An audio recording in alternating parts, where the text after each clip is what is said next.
As the weather starts to cool, our bodies crave warming, nourishing meals. Those meals that warm us from the inside out. And there's no easier way to accomplish that than with some easy and healthy soup recipes. But rather than give you just one recipe today, I've got 3 brand new, vibrant and flavorful soup recipes, because when they're this easy to make, you might as well whip up a couple and save them for a rainy or snowy day. For today's video, I'm happy to partner with my friends at Vitamix because having a high-powered blender makes these soup recipes ultra creamy and smooth.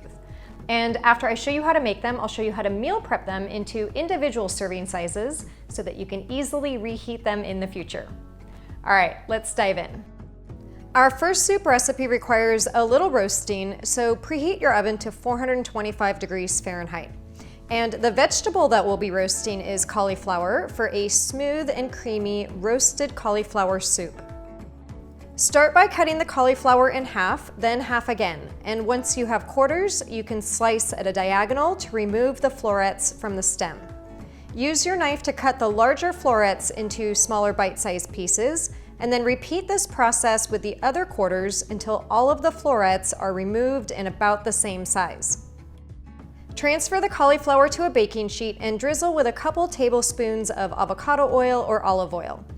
Cauliflower is a very neutral flavored vegetable, so we need to give it an extra pop of flavor with spices. And 2 spices that pair well with it are cumin and coriander. So I'll add 1 teaspoon of cumin, a half a teaspoon of coriander, and some salt and pepper. Then just dig in with your hands and make sure that everything is mixed together and well coated. Spread the cauliflower in a single layer and try to make sure no pieces are overlapping so that they can get beautifully golden. Next, slice a white or yellow onion in half and don't worry about peeling it. Just drizzle with a little oil and rub it on the cut side, then flip the onion over and nestle it on the baking sheet. The last item we'll add to our roasting sheet is garlic, and roasted garlic has a more mild and sweeter flavor than raw garlic, so you can use 3 to 4 cloves or more, depending on how much you like garlic.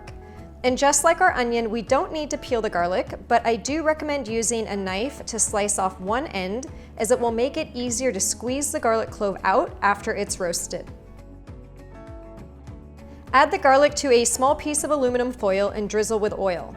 Wrapping the individual garlic cloves in aluminum foil prevents the cloves from burning, but you could also wrap them in parchment paper if you prefer to use that. Everything fits on my baking sheet, just barely, but you could always use a second baking sheet if needed. Place the veggies in the oven for 30 to 35 minutes or until the edges of the cauliflower are nice and golden. When the cauliflower is done, remove it from the oven and let it cool just enough that you can transfer it to your Vitamix blender. I like to use a large spatula to scoop up the florets and place them in the container.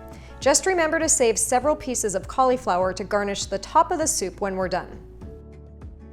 For the onion, just slice off the stem end, carefully remove the outer skin, and place the onion halves in the blender.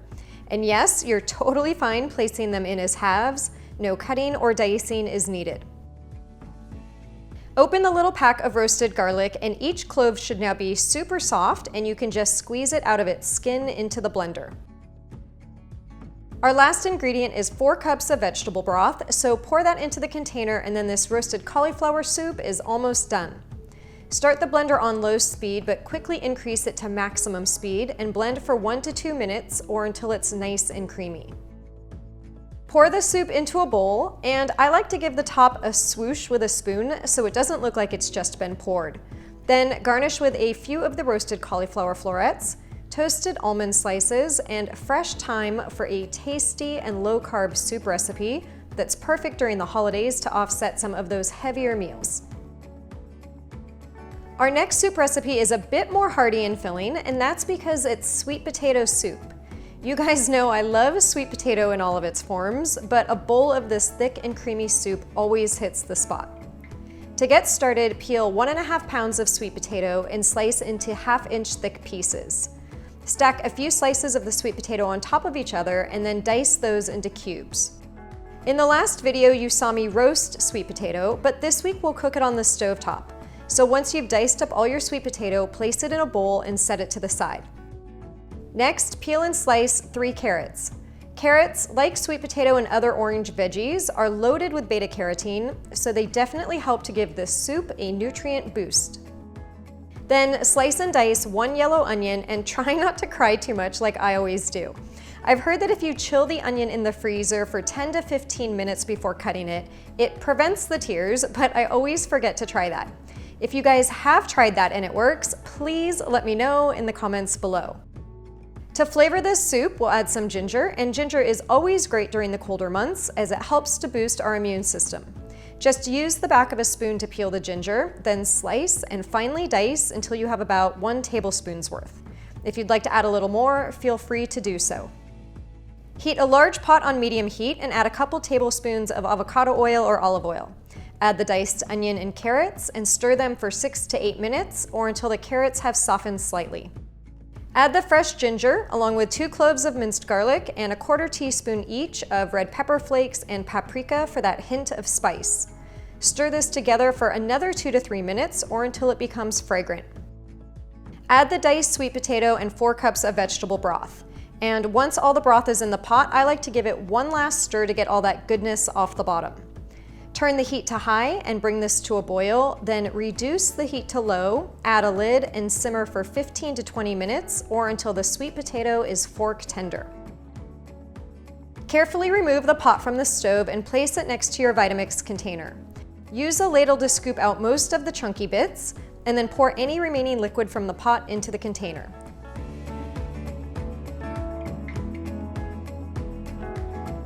Add the lid to your blender, place it on the base, and start blending. Again, you'll blend this soup on high for 1 to 2 minutes or until it's velvety smooth. If your soup is too thick, just add a small amount of vegetable broth or water to thin it out. But be careful not to go over the maximum fill line on your container because this recipe gets pretty darn close. Pour the soup into a bowl, give it a swoosh, and add some toppings. I love to top mine with greens like watercress, and then I dollop a few tablespoons of coconut cream, but you could also use yogurt. And to get that pretty swirl, just use a chopstick to draw some squiggly lines through it. For a little crunch, I love pistachios, and for a kick of heat, I sprinkle red pepper flakes and cracked black pepper.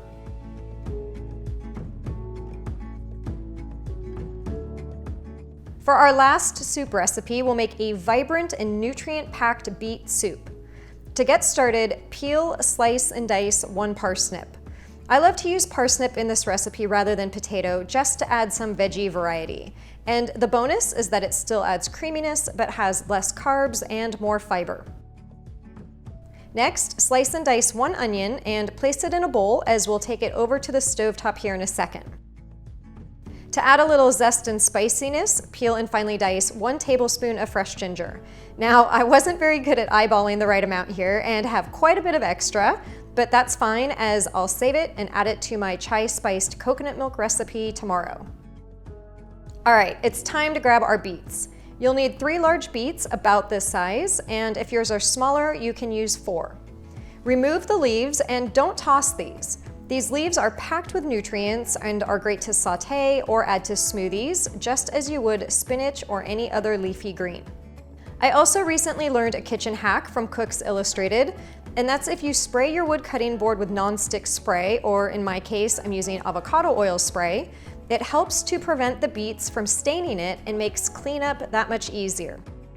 Slice the ends off the beets and then use a vegetable peeler to remove the skin. Slice the beets into 1/2 inch thick slices, then stack a few of the slices and dice them up.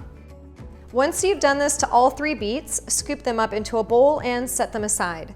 And then immediately wash your cutting board and your hands. I do have several tips for getting beet stains off of your hands on the full recipe blog post, so make sure to check that out. Heat a large pot on medium heat with a couple tablespoons of oil and add the diced onions. Let them cook for 3 to 4 minutes or until they're softened. Then add the ginger, 3 cloves of minced garlic, salt and pepper, and cook for an additional 1 to 2 minutes, and it should become nice and fragrant.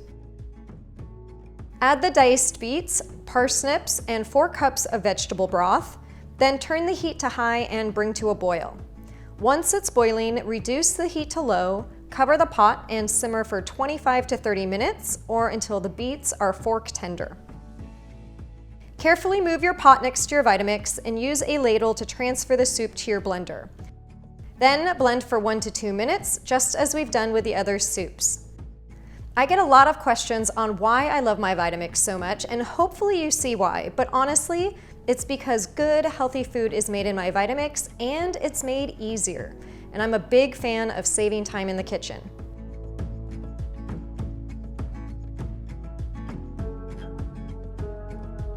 Pour your beet soup into a bowl, give it a swoosh, add some fresh parsley and a few dollops of coconut cream or yogurt. Draw a little swirl for presentation, and then I like to sprinkle some black sesame seeds and cracked black pepper on top.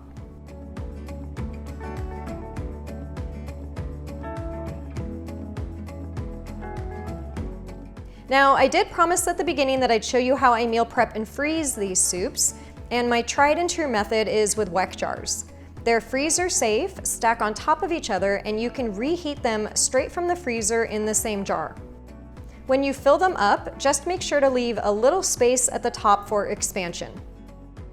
I also just discovered these silicone super cubes, which are essentially large silicone ice cube trays made for freezing soups. I'll link these in the description box, but they come in 1 cup and 2 cup sizes, and you just pour your soup straight from your blender into them. Because they have lids, they're also easily stackable, and once your soup is frozen, you can just pop out a serving and reheat it for the perfect bowl of soup.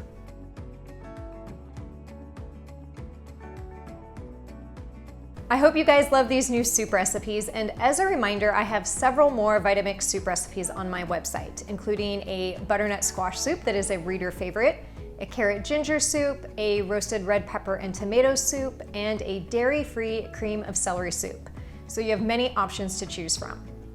All right, if you love this video, make sure to give it a thumbs up, and I will see you guys again in the next video.